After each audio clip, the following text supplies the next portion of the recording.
Hi there, my name is Natalie and I'm here in sunny Thames Ditton to demonstrate the traditional lower Thames sport of racing punting.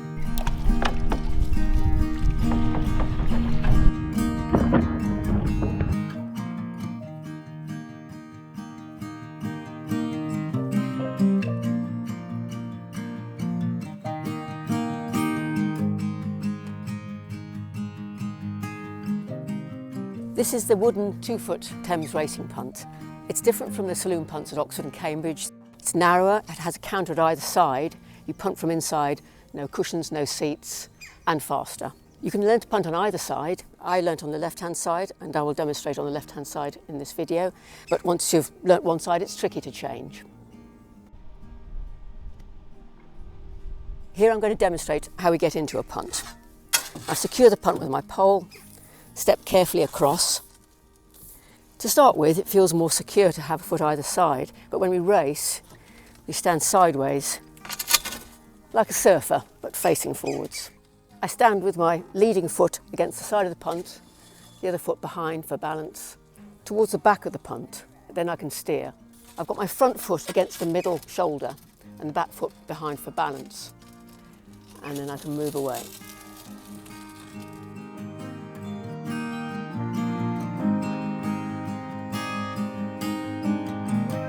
Before we start, it's important to dip your pole in the water to make sure that it slides through your hands easily.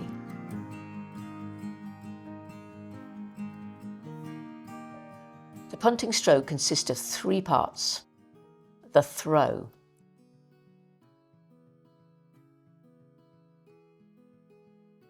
the shove,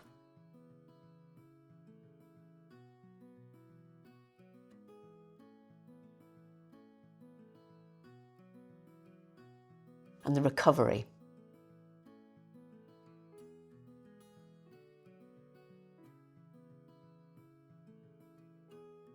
We'll start from the finish with a standard technique called the bucket return.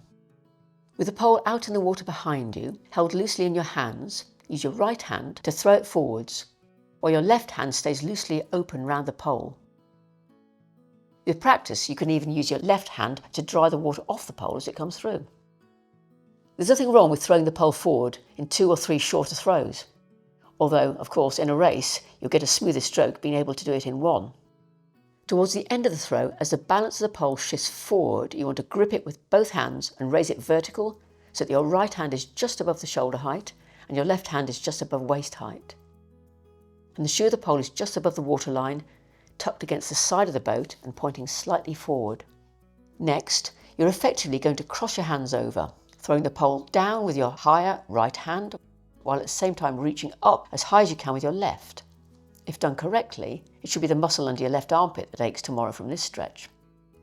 You don't want to grip the pole again until it hits the riverbed, which, if you're on a nice gravel course, you'll be able to hear. With your right hand, having come off the pole as it threw down, circle round, straight back up to join your left so that both your hands are together and touching for the shove. Hopefully, the slight forward angle at the throw was judged so that the pole has just come past the vertical as you start to apply pressure with both hands, giving you the longest possible shove from as high up the pole as you can start, turning your torso as you bend your elbows to bring it across your chest, taking a gentle half step back with your left foot, and pushing away, finishing the stroke facing backwards. This is called the back shove. You should now be in the right position to start the next recovery throw, and as you stand up straight to raise the pole vertical, your back foot will naturally follow you forward to where it started. As you throw down and reach up, pretty much all your weight should now be on your leading right foot. So that's the general cycle. Throw forward with the right and up. Throw down with the right and reach up with the left. Your right hand circles round to join for a long shove across the chest, half a step back and stretch behind. Forward with the right and up. Right down, left up, right comes to join, across the chest and back. Forward with the right, right down, left up, right joins and across the chest. Once the pole hits the riverbed, you have to start the shove straight away, but you can take a tiny moment to pause before the throw, check that you're happy with the position of the shoe, tight against the side, angled slightly forward and also slightly underneath the boat. And also at the end of the shove, take a look forward and check that you're happy with the direction of the boat before you start the recovery. So, forward with the right and check that you're happy. Right down, left up, right joins, across the chest and back. Then take a look. Forward with the right and pause. Right down, left up, right joins, across the chest and pause.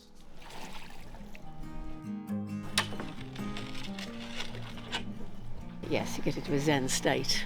The sound and feel of the water, how the boat's running, your environment. You've thrown the pole down and it travels through water and you don't know what it'll hit until it's hit it. It could be gravel, which is what you want, which is really hard and you can put a lot of work and weight onto that and the pole will come free. Or you throw it down and there's just a sort of a dull thud, and that's mud, so you can't push too hard because your pole will get stuck and you have to leave it behind and pick up the spare. You can only work with what the river bed gives you.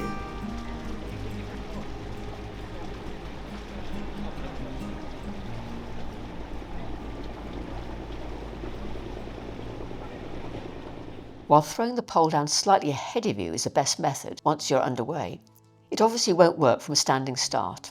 If the pole is too vertical, you'll just move sideways rather than forwards. To start the boat moving, you want to have the pole as low as possible alongside the boat, ideally at about 30 degrees above the water. Similarly, to stop the boat, you need to throw the pole forwards alongside the punt at as low an angle as possible.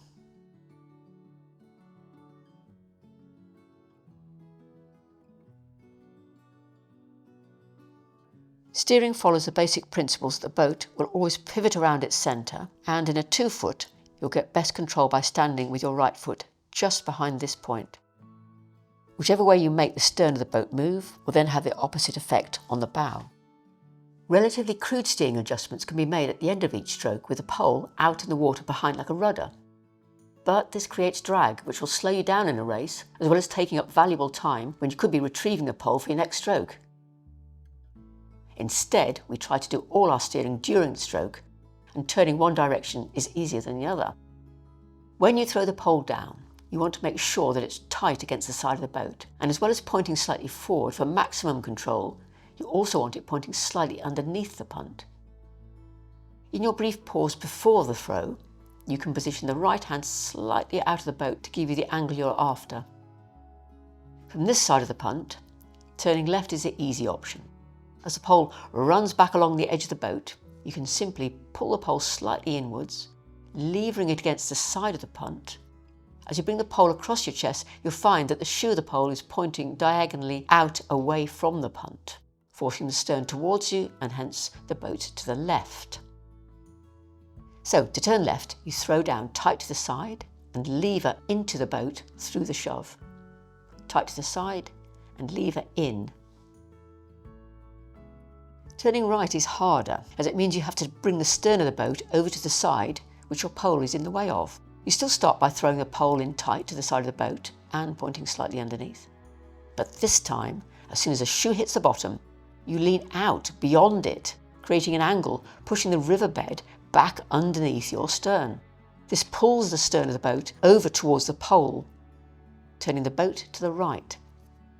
So, to turn right, you throw down tight to the side, immediately lean out beyond the shoe, push the riverbed under your stern through the shove, tight to the side and then lean out, then angle under your stern.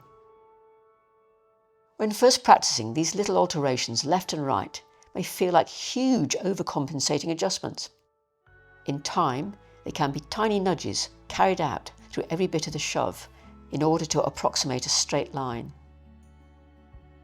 The most important thing is that, whether you're turning left, turning right or going straight ahead, you always want to be throwing the pole down in exactly the same place, tight to the side of the punt, slightly forward and slightly underneath. It's the only true sport. It's the most elegant of sports done well that there is going. And it's about the only sport that you will ever gain a true understanding of the river, of what the bottom is, of what the flow is, of everything. You've only got a stick, you've got no oars.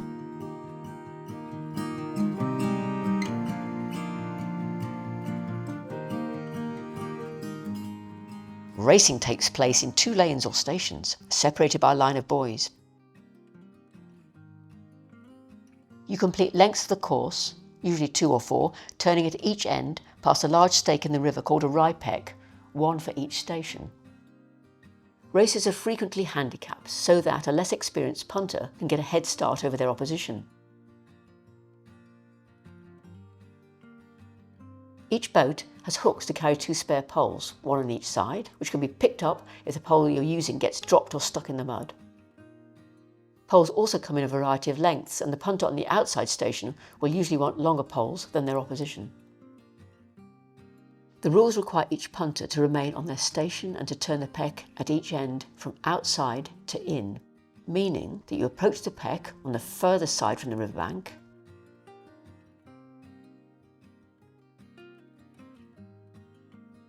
and come back out again on the inside of it. Because you always pass the peck on the outside first, the turns at either end of the course are subtly different. Let's first consider how you approach the peck when it's on the opposite side of the boat to the way you're facing. Unless there are other factors at play, and you'll find that wind, current, depth and bottom can all hugely alter your plans, your best course is to steer very close along the outside of the peck and angled slightly inwards. You aim to take your final stroke before the bows reach the peck and then spin the pole over as it passes the peck. So you're still on the outside of the boat, but now facing back towards the start line. Just as a punt fully clears the peck, you stop up on the outside of the boat, i.e. furthest from the riverbank, by throwing the pole down at a shallow angle. If you've judged your course perfectly, then, as well as stopping the boat, this should also nudge the punt over to the inside of the peck, ready for your next long shove, now pointing straight back down the course. If, having turned around, you can see that the boat is coming in at too much of an angle, then, before stopping up, you may wish to straighten it by dabbing the top of the pole in the water to swoosh the bow across.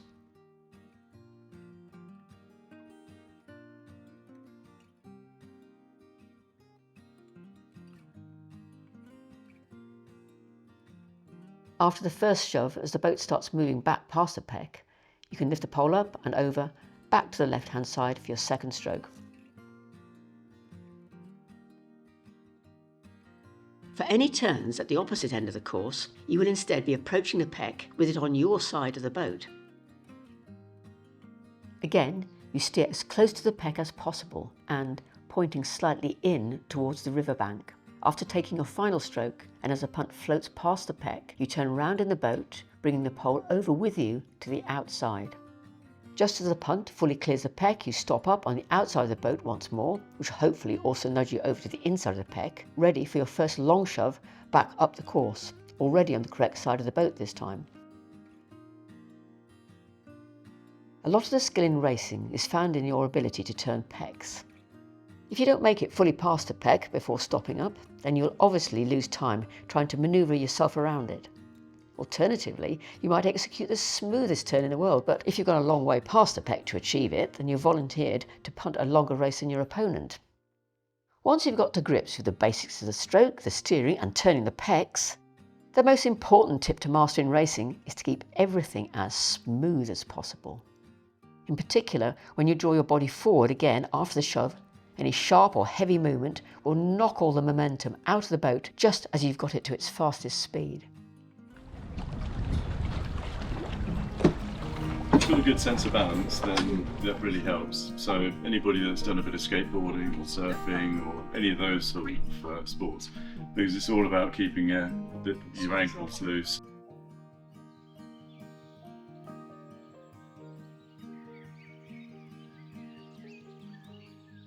Doubles races work exactly the same way as singles events, but with 2 people in each boat, punting in sync with each other.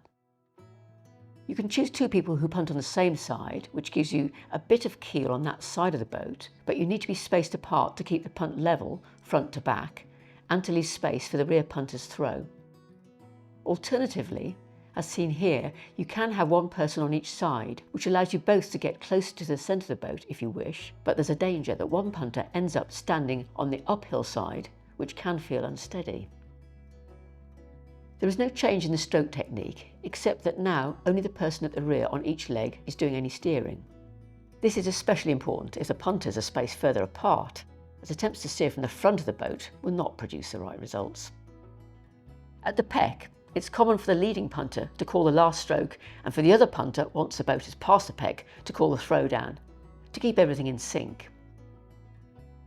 If one of the two punters is less experienced at steering, then it's possible to swap places while running in past the peck, i.e. between the last stroke and stopping up.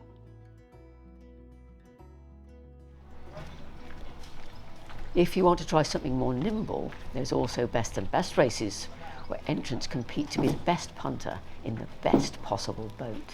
These punts would originally have been custom built to suit the owner's specific size and weight. They're much narrower than a 2-foots. But once you've got the knack of staying upright and dry, the technique is otherwise much the same. Throw forward with the right, up and pause, right down, left up, right joins, cross the chest and shove back.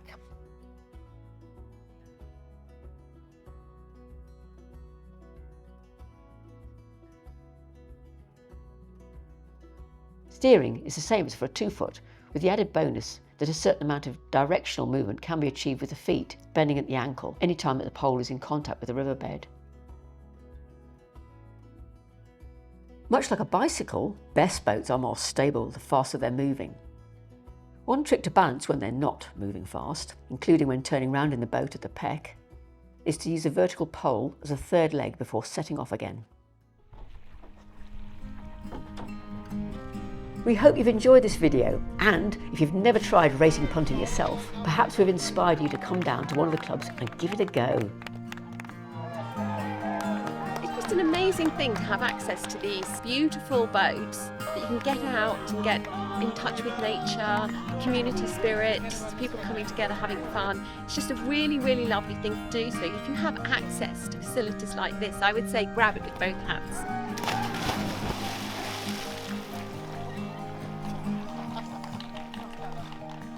Find out more at punting.org.uk.